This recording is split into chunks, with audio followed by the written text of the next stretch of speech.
Robin, it's Joel.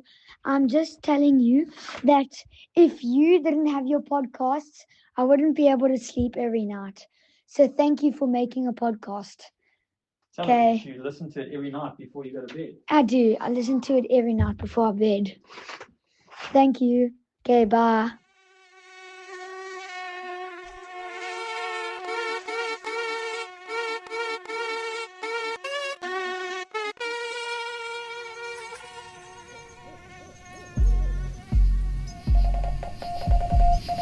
Welcome to the Wild Dispatch!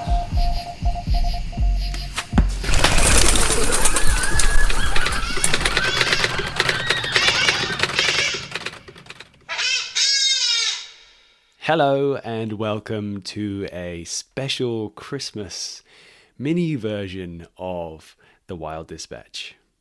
I'm Robin, and as usual, I'm back. I do have some skills and stories for you today. But first, I want to give a special thank you to Joel, who you would have heard at the beginning of this episode. Joel, I think, is perhaps our youngest fan. I don't know exactly how old Joel is, but his enthusiasm is beaten by no one as well, I think. So I thought it would be sweet. I checked with Joel's dad, and he said it would be okay to put that little message that came through to me a little while ago. So thanks, Joel, and hopefully one day we'll get you on with some adventures to talk about. I also want to say thank you to everyone else who's been listening over this past year. What a year it has been. There's been some amazing guests. A big thank you to everyone who's been involved, everyone who has, despite not knowing who I am or what this podcast is going to be all about, have decided to jump in at the deep end and have a in-depth conversation about all kinds of different things. Many rabbit holes, many sometimes provocative questions. Me personally, I've had loads of incredible experiences this year, from chasing warthog and fallows and even that kudu bull, which was just a bonkers experience, all the way through to the amazing few weeks in Colorado with archery elk and fishing with Isla in his Viking dory boat, handmade by himself, and even the mushrooms that have been blowing up everywhere around here on the north coast of California. Yeah, it's been an amazing year outside, having wild adventures.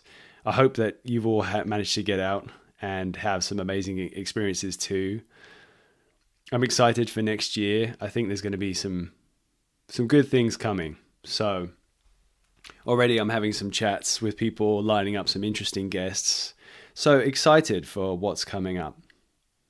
So for the rest of this episode, I thought that it would be nice to just do a little reflection, cherry pick a few of my favorite bits from the episodes that have happened over the past year. Maybe year and a bit, because this thing started just before the end of last year. So yeah, have a listen. You may have heard some already. If you have, then by all means, skip through if you don't want to hear it again. But maybe it will be one that you haven't heard. So I thought I would just sling these out there to tickle your fancy. I'm not going to do a bunch of talking in between setting up things. I think I'm just going to let the conversations happen, but I will put all the intel in the show notes. So if you like a section, I'll put a timestamp and who's talking and what episode number. But otherwise, it's time for me to shut up and get on with the rest of the show. Thank you again, everyone. Merry Christmas, or Happy Holidays, or Gezinde Kerstviers. We're going to give that one another go. I think I murdered it. Gezinde Kerstviers, which is Afrikaans for Merry Christmas as well. I hope you all have an amazing break. I hope you manage to get outside and also share some wonderful experiences with friends and family. Sending happy wishes, good times, and until next time.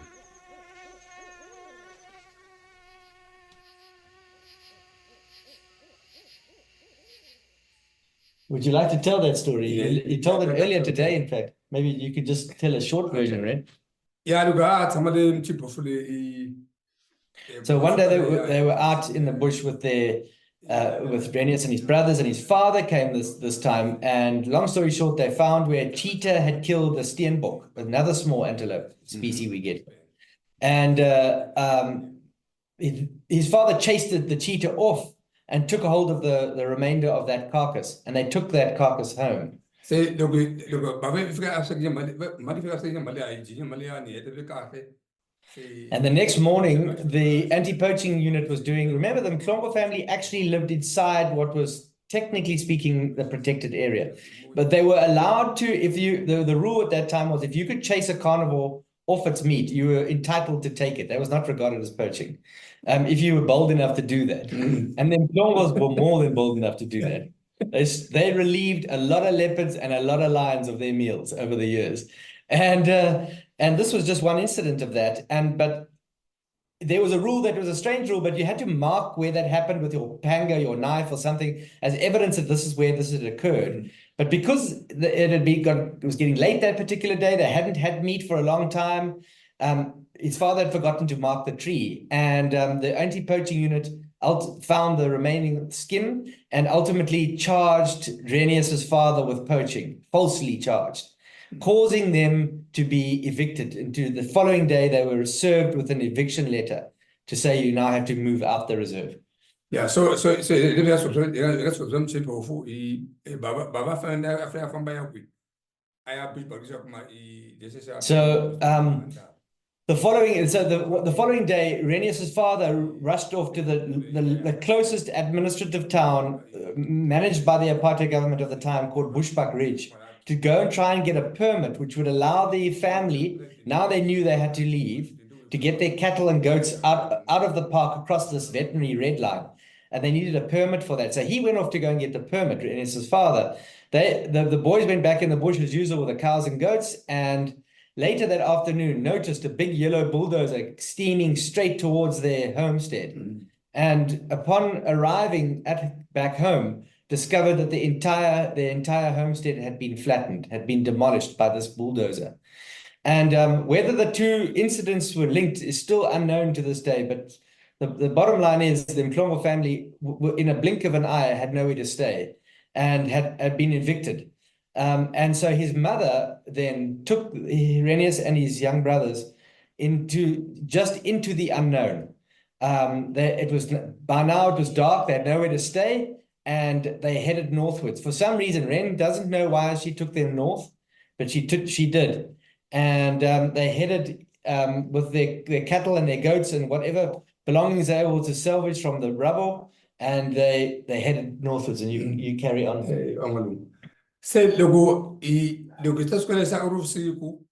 Can you imagine walking in the Kruger National Park at night with lumbering cows, small children, no proper lights, no weapons? Well, that's what they did. It's as dangerous as you can make it. And they eventually came out on the southern bank of a large river called the Sand River. So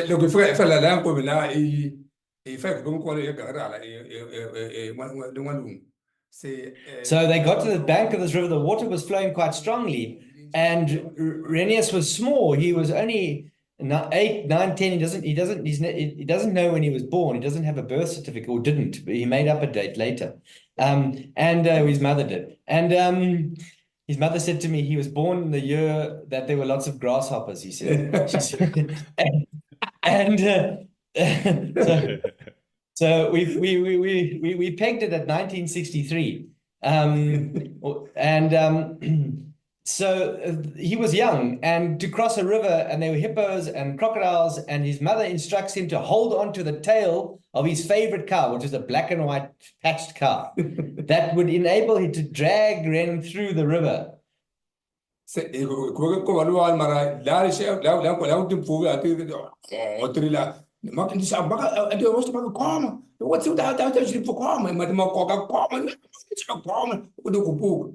And I'm not sure how much, but if you were watching that, you could see, but Ren's struggling to get through, and he's wanting to let go the whole time because the water's strong and it's wanting to pull him downstream. And his mother's saying, just whatever you do, hold on to the tail of that cow. And eventually the cow drags him across, and they get onto the northern bank of the Sand River. And you can just imagine, Robin, how unbelievably disorientated. It was dark. They were hungry. They were wet. They'd literally 24 hours before, they had a home and a beautiful life.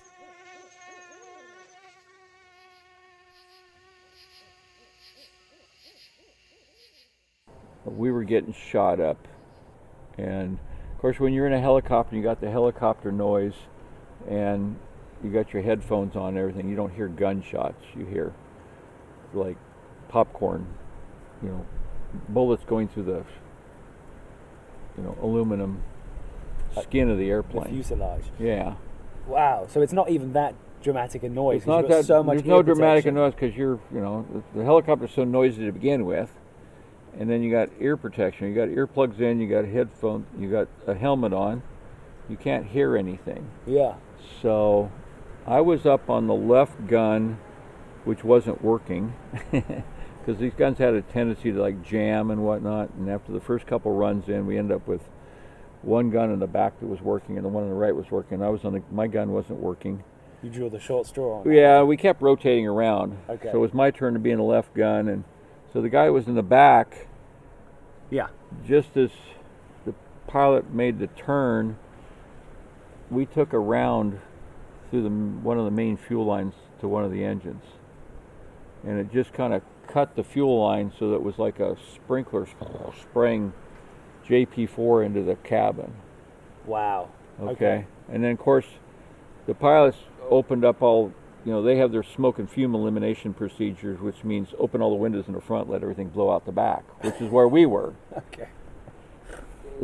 So the guy that was in the tail, I was in front of the gas, and then my partner was in front of the gas, but the guy in the tail gun, he wasn't.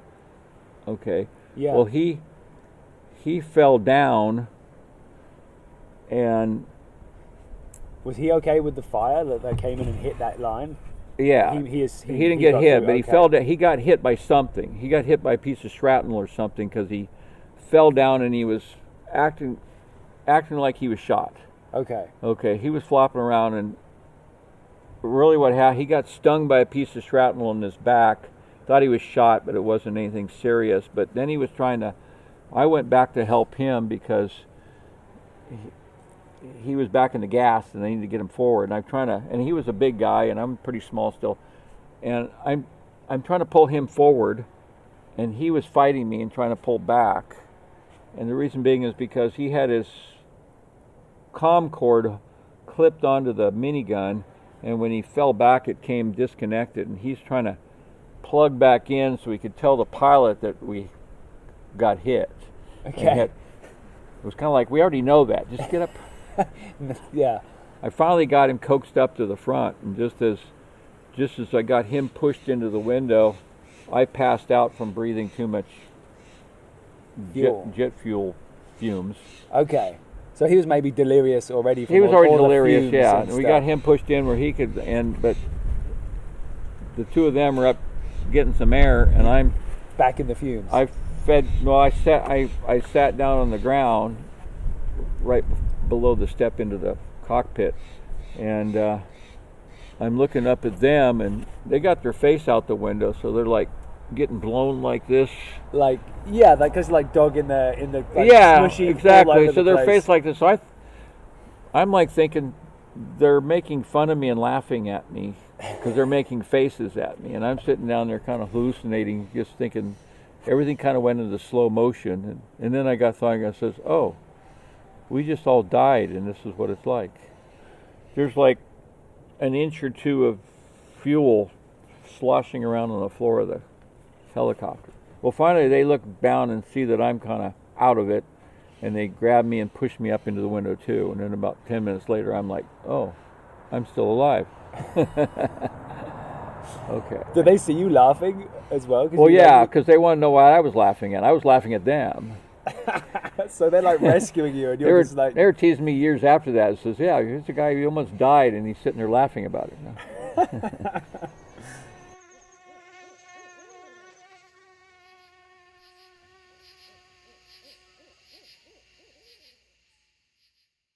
There haven't been any mentors along the way. There's only been one that I'll talk about now. It's actually somebody I've never met before. It's a very, very interesting story. It's quite a cool Cape Town story.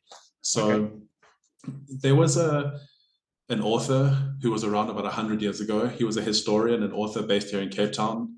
His name was Lawrence Green. And he wrote about what my great-grandfather, who was a very famous horse whisperer up in Namibia. And my mom had this book because it was her grandfather, my great-grandfather, who was of German descent. And I read about my great-grandfather in this book, his swashbuckling tales of like going through the Kalahari Desert and these kind of like this old school narrative of descriptions of the native peoples and so on and so forth. So it's a little bit politically incorrect to kind of view it as it was intended back then today. But anyway, this author also wrote about a character named Joseph Masurek, who was a master herbalist and forager who lived on Table Mountain for 40 years. And I was like, wow, how does somebody live on Table Mountain as a hermit for 40 years? And I started doing more and more research about this character, and he had the most insane life story. So this guy, Joseph Masurek, was born in the late 1800s. Wow. He was an orphan, and he grew up in a Trappist monastery in Eastern Europe. And he studied medicine in Romania in the late 1800s, early 1900s. And it was said that he found a cure for cholera, but because he hadn't yet graduated, he was scorned by his medical fraternity at the university. And so he decided to abandon his studies. And he spent the next 20 years walking around Europe, learning the way of the herbalist on foot. He just like completely abandoned any responsibilities he had in life and completely took to the road as a hermit, learning herbalism along the way. And before the outbreak of the First World War, he went onto a ship destined for the East, but came around Africa, landed in Cape Town, got off the ship, liked everything he saw, went further up, got back onto the ship, went to East London as the next port, and decided to abandon the ship and walk back to Cape Town. Wow. Now, it takes, I mean, in being in South Africa, you know that Cape Town to East London is a very far distance to even drive. It takes about 16 hours just to drive it. Yeah. He spent a year walking, a whole 365 a year walking back from East London to Cape Town, where he made his home for the next 40 years, living on Table Mountain, learning our local plants, learning the mushrooms. And a lot of his life's work was captured by this author who I referenced earlier. So I would attribute Joe Masurek and his writings to be, I guess, my strongest kind of force for education, and has really shaped my own journey. And he passed away he buried as a pauper at a local cemetery here. I go visit his grave every so often, but there's no tombstone. I just kind of think about him and spare a thought for his life. But I attribute him, I would say, as my greatest teacher in mushrooms and foraging and so on. That's amazing. That's such a great story. Thanks for sharing that. Of course. I'm so cool. like, a bit of context. Table Mountain, I mean, it's like one of the 7 wonders of the world, maybe. I don't know if that's true. But I think last time I checked, yeah. I don't think it's been bumped off the list yet. But it's an amazing mountain, about 3,000 or 4,000 feet, like 1,000-ish meters high, maybe a little bit higher. Right. Yeah. And it's this incredible flat-topped mountain, just the surroundings, overlooking Cape Town as a city, right? So it's incredible. I mean, I'm already dazzled by some of the history of Cape Town and South Africa, and the fact that there used to be like lions in those mountains.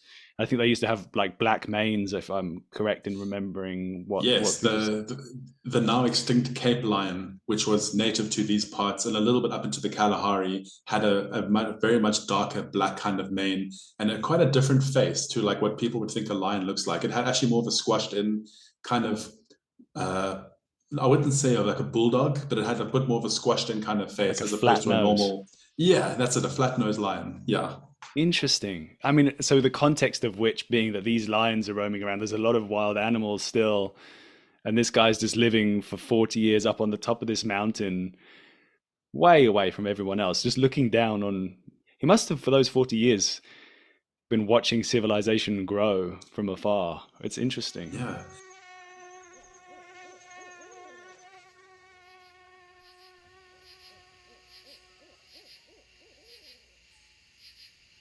And I went to the vineyard and I decided I was going to walk around and put a trail camera up and look for any signs of pigs, like their footprints or rooting or wallows or just anything. So I went and I threw the trail camera up, and lo and behold, like a couple weeks later, there was like 20 pigs on my trail camera. And I was like, oh, cool. Because I put it on a tree next to like a hard trail going from the vineyard into a creek. It looks like a good spot. There were some other animals on there too. Some badgers or something, some deer and a couple birds and nice skunk, maybe turkey. Yeah. So I was like, oh, sweet, I found them. So I went back and I was like sitting in the bushes and I was like, okay, I have no idea what I'm doing at all. I had binoculars. I knew that. And I had I didn't even have a rangefinder, which wouldn't help me anyways because I'm really bad with how far things are. But I just was sort of sitting there and I looked over and I was sitting on a berm in between the vineyard and where the river, the riparian area, like before the water. Yeah. Which is basically where they were sleeping, which I figured out because it just looked like they were sleeping there. Yeah. I don't know how I figured it out. I'm like, this looks like a good spot. So I hunkered down and I was just like sitting there. And then I looked over to the right and it was like slow motion, like this giant boar head just stuck its head out of the bushes next to me. And then we looked at each other and it dipped back in. I don't know if it actually saw me, but it probably smelled me. And I was like, oh damn. So I was like, this is pretty real now. I actually found these things. So then I kind of was like, all right, I don't know what the hell I'm doing at all, which is probably stupid. And I ended up reaching out to Charles, who I think you know from the Shadow Tracker. Yep. Which he definitely is. And then I reached out to a couple other people. I reached out to him first, and he came out and he was like, I can handle this. Pretty much is what happened. And it was super fun. We hunted some pigs at night. He had another friend with him. And then he killed a pig. There were so many pigs. Oh my God. They were everywhere. And it was flat and it was a vineyard, and I didn't kill one, but he did. And then he showed, me how to clean it and all that stuff. And it was at night. Yeah. And it smelled really bad. And I was like, ew. I was like, oh. Being a chef, I've smelled a lot of things, but I was like, ooh. No, that is not my favorite smell. So I kind of had to get past the smell. If you've never smelled that. Yeah, absolutely. I'm sure you have. Yeah.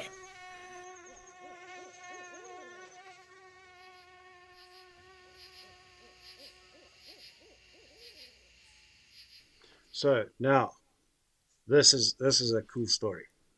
So what happened is, we in Varsity, right? Yeah. And my mate's got this family farm up in Limpopo. It's on this beautiful river, and it's just one of the favorite places to go in the world. It's just teeming with warthogs and impala and bushbuck and kudu. It's wild. And so, in any case, so our Varsity group goes once a year on a trip, and the trip is Dubai. So I study construction management. Okay. And so this trip is to go to Dubai. And I'd been there maybe 2 years ago with my family and had a look around, and it was quite cool. And obviously every year that you're not in Dubai, it changes, doubles and so on. It's crazy. Yeah. And it was booming at that stage. So basically what happened is the whole class went to Dubai. everyone booked tickets except Frederick Hammer. And I phoned up my good mate, and I said to him, listen, champ, my class is going like overseas. I've been to Dubai. I'm not going there again. I've got no interest in going again. Why don't we take our bows and then go on like a hunting trip at your farm, your family farm. Nice. And he was in. So basically when the whole like class jetted off, I stayed behind. We packed a double cab Colt Rodeo bucky with our bows and, like all set for like 2 weeks of bow hunting. Yeah. And so we did the long mission. It was amazing, so we drove up there and I remember we saw buffalo and inyala and we were just like so mesmerized by all the game. And then we had this huge thunderstorm. So as we're driving, the roads are just wet and we don't know if we're going to make our destinations. It's at nighttime. So we arrive at the farm. It's like on the Botswana border, basically at the junction, like the start of the Big Limpopo River. It's like just wild Africa. And so we spent 2 weeks hunting there. And the funny story is we literally just woke up in the morning. We hunted the whole entire day. We have something called a skottel, which is like a little gas braai type of thing that Kadak made. Yeah. It's almost like a lightweight wok, right? Almost like a lightweight wok that sits on top of a gas burner, a big one. Exactly. Yeah? So we would go out in like this old beat up single cab farm vehicle with our bows. And we didn't have leafy tops in those days. So we literally cut off bushes and we had taped them to our shoulders, taped them to our cap. And we looked like real bushes, probably much better than the stuff we wear today. So we used to go stalking, animals. We were I'd hunted my whole life, but this is like different, And so we'd hunt the whole morning. We would then go back to the vehicle, completely beat up and tired of stalking and getting our backsides beaten by clever animals. We'd have this huge skottel, take our shoes off, be next to the river or next to a big pan. There'd be fish eagles like flying around. And then after that, we'd get back at it right up until dark. And, we didn't have like our GPSs and stuff. So often we didn't know where the bucky was because everything's flat there. So it was always a struggle getting back to the vehicle. And we'd have a big barbecue at night and we'd just sleep. It'd be almost like no talking. We'd just be so tired. So this was about 2 weeks, And we got close to so many animals, but we were so inexperienced. We don't know, like we try to get too close, because everyone said to us 20 yards, like you got to get within 20 yards. And like, we just couldn't figure out how to get 20 yards with like this little tree in front of us. But I would have done better with a spear. So the funny thing about the whole trip was we didn't shoot one animal because we were so scared of wounding, so scared that we're not close enough. And on the way back, we're driving back and a huge warthog runs in front of the vehicle and we hit it with a bash plate. So the only pig we killed was the pig we hit on the way back, which we then subsequently loaded onto the back of the tailgate. So we looked really cool with this huge hog, out the back of the vehicle. And we on the way there, we dropped it off at like a creche, like a school. We found a school that needed meat and stuff. So my very first real bow hunting adventure was a complete disaster.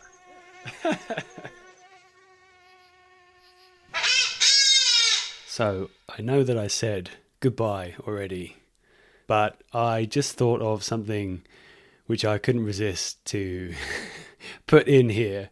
It was one of the shining moments of fishing with Isla. A while ago, we were fishing out on the ocean where he lives and pulled a little trick which Isla had taught me before, which is pulling in a larger fish that happens to be chumped down on a small fish that you have hooked on your line. That was a magnificent moment which was captured by cameras that were running. I'm very happy that happened.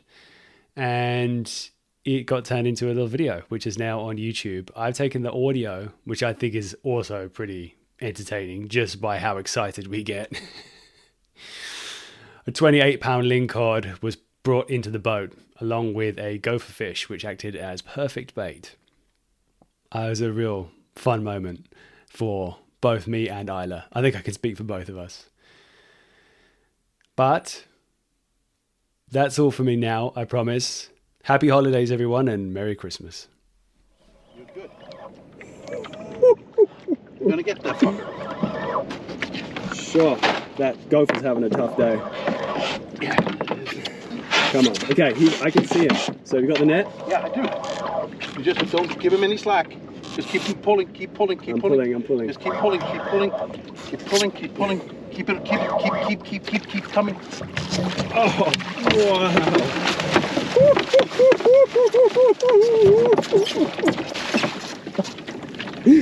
Oh, you okay? Yeah.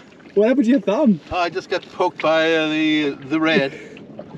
Jesus. The gopher comes flying into the car, but he's still here. He's like, what the fuck is going on? You really should release this shit. Yeah, we should release this gopher. He has served us very I'm kindly. gonna release this gopher, okay?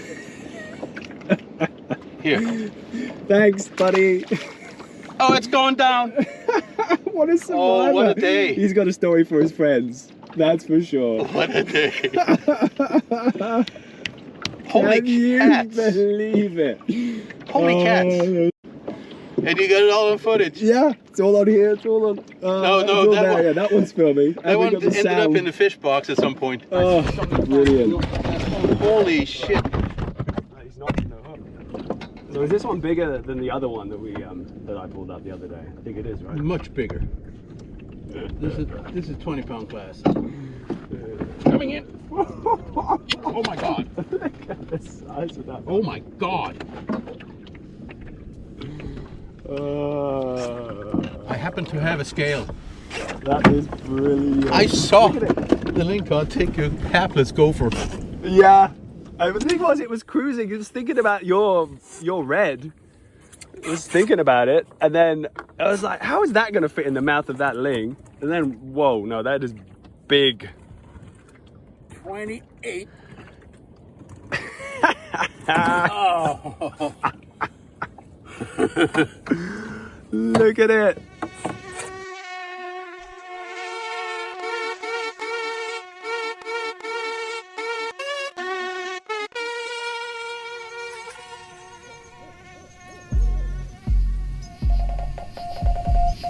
Welcome to the Wild Dispatch.